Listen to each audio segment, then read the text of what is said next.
Gentlemen, we're going to be talking about migration, deportation, and integration. And I truly have a panel here today that is very focused on these topics, which we are not going to ignore, but I'm very sure one or two people out there may get something from this panel conversation.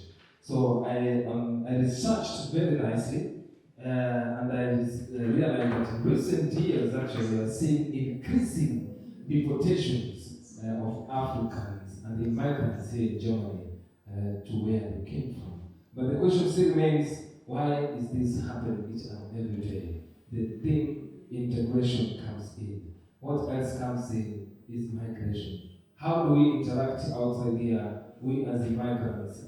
That's what we're going to be talking here today. And I have to, on my side here, actually, she is a policy and remember an advocate, bringing legal and institutional perspective to migration and integration frameworks in Germany. Ladies and gentlemen, Babel Kret.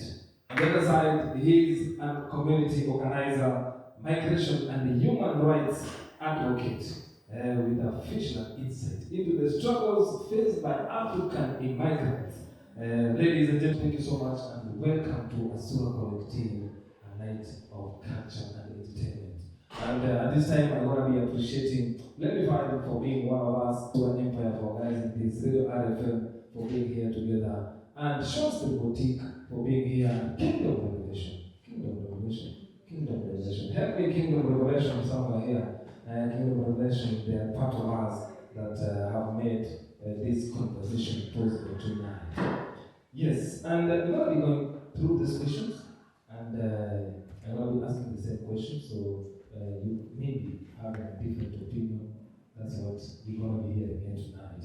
So the first question is on the protection of Africans in Germany, which has actually increased in recent days, and especially among the Gambian community, Nigerian community, Senegal, and they call them the Gambian. So that's what we're going to be getting. So starting from right here, ladies first as always. What do you believe are the roots and causes behind all these deportations, from both legal and social point of view? Okay, to begin with, most or a lot of Gambian migrants especially came in the years 2015-16, which coincided with a lot of Syrian immigrants coming. So we had the same kind of influx with the Ukrainians recently, but of course, when you have over 1 million migrants coming into the country, the process of the asylum to process this many people just takes time.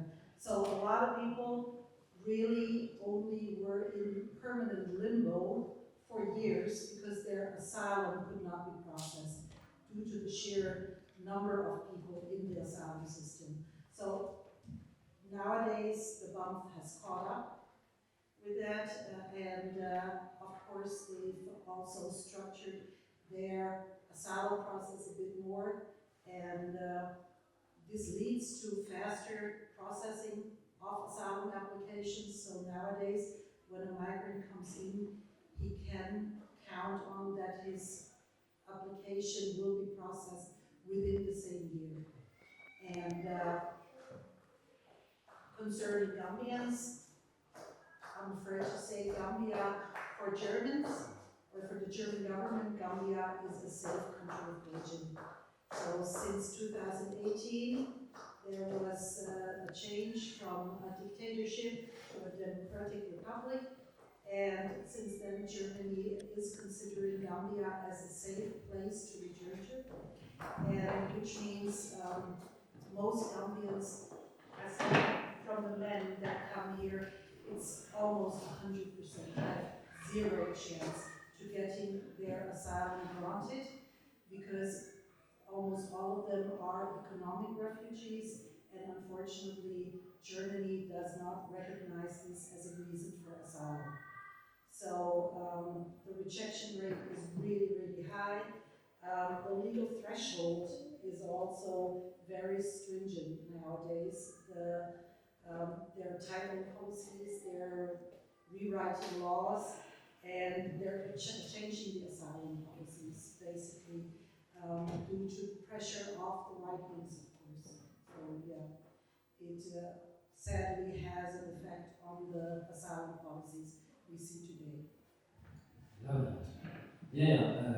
Now, concerning the Gambia, I just want you to speak from that perspective and give us an answer to that.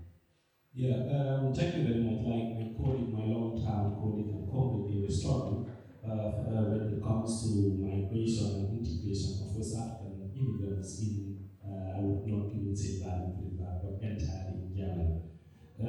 With regards to your question, when it comes to about deportation of Gambians, hence you want me to be specific, uh, like she said, this thing, we need to check the history of the Gambia. Gambia was in dictatorship for 21 to 22 years in a hardship dictatorship, for that matter. So when the dictator left, or let me say the last 2 years of the Gambian dictatorship, this dictatorship regime fall out with most of the European countries. Okay, at some point he even kicked out some of the embassies in the Gambia, the German embassy, you can name them. So basically, when that happened during this time, let's say from 2013 up to 2020, up to 2016, this 3 years period, EU was struggling a lot to do normal diplomacy process and procedures with the then government, that is the dictator government. So at that time, what happened was European Union wanted to deport good number of Gambians to go back to their country, but they could not because there was no diplomacy, correct diplomacy between the Gambia and the European Union. That includes Germany. So when the new government came, the new regime came, Gambians fought against dictatorship. We went to poll and we voted against dictatorship in our country. Finally, in 2016, December 1st, 2016. When that change happened, it comes with a lot of responsibilities. That includes the citizens, and of course the government, the new government. So that responsibility, that's where both citizens and the government failed, when it comes to this deportation and irregular migration of Gambians. Okay, so why I said both the citizens and the government failed is simply because many citizens took advantage of it, including myself, because we don't have any hope and so many things fall apart during the dictatorship time. We all want to go out and sign for adventures. So, and equally, the new government failed because they could not take responsibility of Gambians who are outside, how to manage that huge number of Gambians whom thousands of them, according to the European Union, example, Baden-Württemberg alone in 2017, 2018, they announced officially, Thomas Strobel, the former interior minister of Baden-Württemberg, officially stated that Baden-Württemberg was ready to deport more than 2,600 Gambians back to Gambia. That was just early stage of the new regime. So what happened was, EU took advantage of this new government, went to Gambia. I call it manipulation. They manipulate the new government, that is, the new coalition government. They manipulated them to sign agreements with them. That so-called agreement is called the good practice. That good practice put us where we are today. And the Gambian government, as I'm speaking with you today, they are forced to accept each month a flight of a chartered deportation flight from Europe to the Gambia. They don't want to do it, but based on they did not calculate, or it was premature, and EU took advantage of that. That's how they said it. EU took advantage of Gambians' situation in that time and signed agreements with the Gambia. So that's where we are today. Wow. Okay. You want to say something, Otto? No, I think Alright. you covered it quite good. Thank you. Let's move on quickly to the next question, where integration is actually so mentioned as a condition to remain in Germany, but what does integration actually mean when we put it into practice? And it is fair to use lack of integration as a reason to deport someone from Germany to wherever they come from, or how does it go? What is the definition of this integration thing? Okay, well, It's okay. is it okay? Okay. Integration in practice means, first of all, language proficiency. So you cannot integrate without understanding the people around you. Then employment is also, it makes you self-sufficient and gives the society, you are a productive member of society then, so it heavily counts for you if you're not relying on government welfare. And of course, legal compliance. So you gotta abide the laws, you gotta respect the culture. This is integration. And it does help if you engage in cultural and social events in Germany. So join a football club, do voluntary work. So this is always seen as a positive sign. And even if you still lack maybe in some parts, like you're not that great with the language yet, or you haven't found the right job yet, you can still show your willingness to integrate by participating in such voluntary activities or social events, just to show that you want to integrate. And the question was the fail to use, the lack of integration. Okay, an argument in favor of deportation here would be people who do not integrate, of course, are not part of the society. So they form a subculture, which is never good. We saw it when in the 50s when the Turkish people came here, and we kind of pushed them outside. So it was the Germans themselves who didn't allow them to just become a part of German society. And we still see it today, how Turkish people are still often stay amongst themselves. And in certain bigger cities, we have areas that is so Turkish that is basically Germans cannot really, I wouldn't say live there, but it's going to be hard for them to socialize in there. And however, there are arguments against it as well. And one of the, I think the strongest argument is it always punishes the poor, the traumatized, and the uneducated. Okay, disproportionately. So because they may not have the access, may not know about their rights and all of this, so a traumatized person is struggling to make it to the day, they cannot really fight against deportation. So they are disproportionately affected by and unfairly affected by deportations. Yeah, for me, when I am talking about integration, I pick it from the way of motivating my brothers and sisters. Integration. I am example. I know for the fact that many, if not hundreds, but many of the immigrants from smaller West African countries or African countries, most of these people who struggle to come through this irregular migration to make it to Germany, most of them, when you follow their histories, when you talk to them, most of them are not, some of them are not even zero education from their country. When they come to a society, a country like Germany, a bureaucratic country like Germany, a country that believes in education, a country that believes with education, a country that if you're not educated, most likely you are nothing. Okay? These are people that are from a country that, with or without education, with or without going to school, you still believe that you can have food on the table.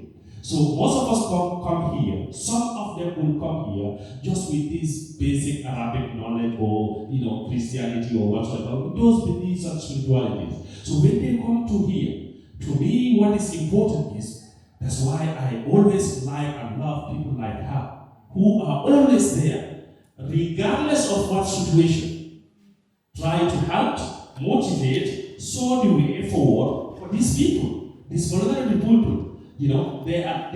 Some of them want to be integrated, but they don't even know where to start and how to start.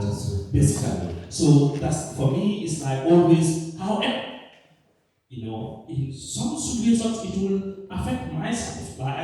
Some of the I will sometimes they come with stories that you yourself know that this is not true or this cannot even happen. But yet still I have that open heart and open mind to discuss with them, to talk to them, because sometimes I can see them why they're doing this, why they're saying this, even if it is not good or something like this. But basically, we should always try to be there and then direct.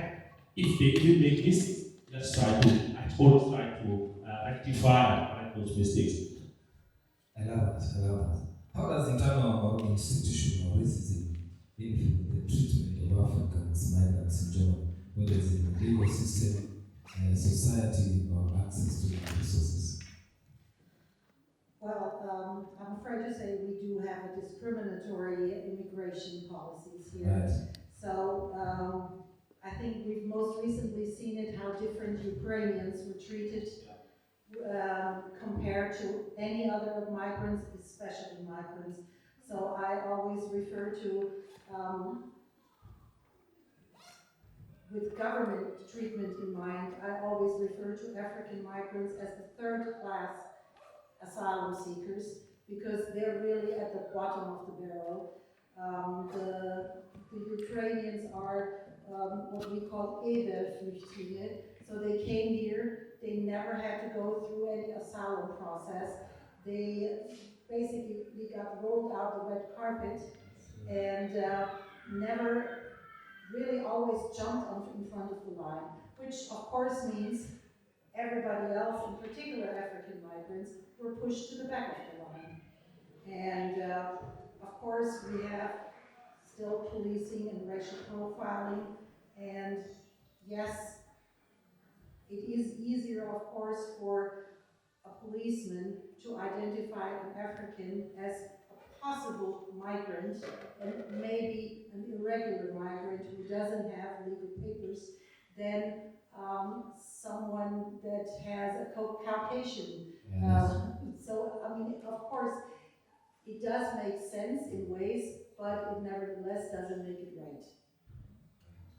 I would just say very something about this internal racism that you're talking about. Absolutely, I think, like you said, it's very clear here.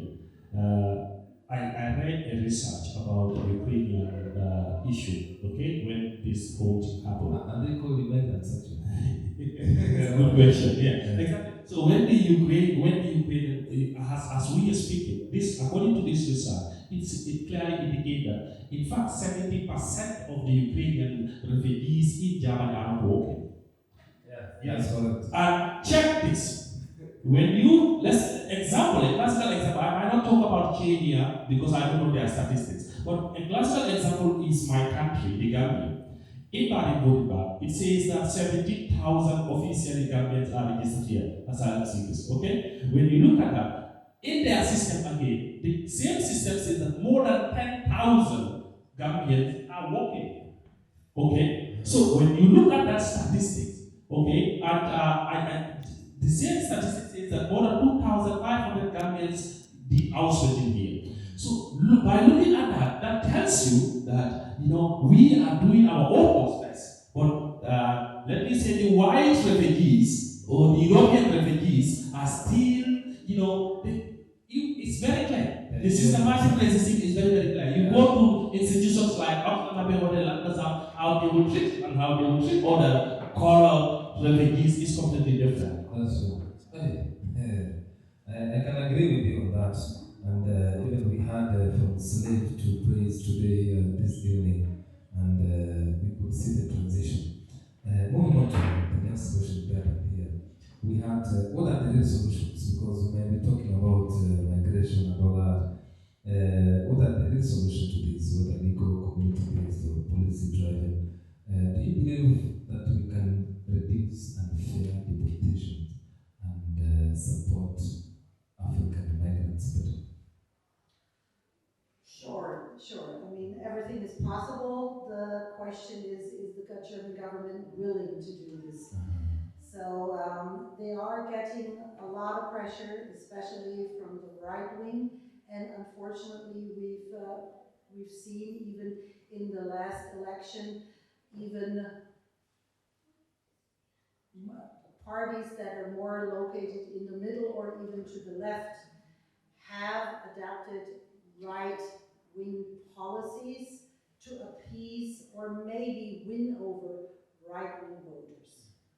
So, and we see that this is a reason why policies have been tightened more, where there is more stricter rules now, where there is more deportations now. It is actually the pressure from people who may have failed in their own life and are looking for someone to blame, and they cannot blame the man in the mirror. So it's easy to just blame a marginalized group who doesn't have much advocacy here in Germany and doesn't have a voice. That's true. Yeah. Yeah, the solution, when I talk about solution here, it will take us back to your second question, that is integration. My dear brothers and sisters, whosoever might be watching this program, I am telling you the best way to remove yourself from that so-called net, that deportation trap, is make sure you integrate yourself. Yes, it's difficult. Yes, we know the obstacles. Yes, we know there are so many unfair laws and regulations there waiting for you. But always fight for your life. Always be there for yourself. Lord, if you want to stay in this country, you need to be strong and your skill need to be it. If you do that, you will make it. Only integration, good integration, double up your effort, will remove you from these deportation traps always. Yeah, I mean, the institutions themselves need to work on themselves as well. So they need to provide more free legal aid. A lot of migrants simply can't afford the fees of a good attorney. And then there aren't that many attorneys specialized in asylum and migration. So a lot of them really take advantage of asylum seekers, take the money but not really deliver. And we need to train our professionals that are in the system. So we need to sensibilize them, for African matters. Reasons why Africans come to Europe, even though they may not be persecuted by war, but they flee economic hardship, often due to climate change, things like that, which is also caused by us, mainly caused by us. Africa does not cause the climate change. That's true. As we now went up to this, because the event Asura Collective is actually centered into connection and empowerment to the sides. And the question still remains how or from what perspective can these gatherings like this one truly support or improve the lives of immigrants in Germany? Okay, maybe I started. Events like this, I always passionate, and I am talking to my dear brothers and sisters who might be watching this again. Take advantage or always take advantage of events like this. Go out, participate, be there, contribute. Get to network. This is the best way to network with your community, with your people, with people from your continent. I might got some ideas, but probably when I come to events, programs like this, the Azura collection. Last time when I was here, I met so many different people with different ideas, better ideas than what I am doing right now. So basically, brothers and sisters, always go out, participate. You see, most of our problems and united. We are not supporting each other's brand. We are not supporting each other's ideology. And it's right time for you all to leave your homes, your refugee houses, your homes, your families, your wives, your brothers and sisters, and join these brothers. Join these events like this. Together we can make it. But when we live in isolation, definitely we will never, work together as Africans, as teams, as immigrants. Thank you for always organizing such events. Thank you so much. Thank you so much. Yeah, basically the same thing as Yaya said. I think these events aren't just social, they are strategic. So they create an environment where immigrants are not just welcomed, but they're heard, they're valued, and they're uplifted. And I think for someone who may struggle here, feeling lonely, feeling isolated, this can really make a difference. To socialize, to connect, to get ideas, like Yaya said, to just mingle, make friendship, and celebrate your own culture and that of others. Thank you so much for tonight. Actually, that marks the end of our conversation today. And I'm telling you, Asura Collective under Asura Empire, we are thankful for this conversation tonight. Thank you so much, Babel and Yaya, for making this time until now. It's late actually, but we have been able to pull out Asura Empire, Asura Collective. The third edition will be actually announced very soon. And we want to thank our sponsors, Lenfi, for giving us an opportunity like this one to make this dream come true. We have Asura Empire, which is the umbrella here. We have Kingdom Revelation, which is actually another umbrella here today. And we have the RFM, which is actually enabling all this happen. And anyway you want to be dressed, I'm telling you, Shopstead Boutique will take care of you. Thank you so much for joining us tonight. My name is Kaludo Richards. Hope to see you in the next one. Thank you so much for coming. Thank you.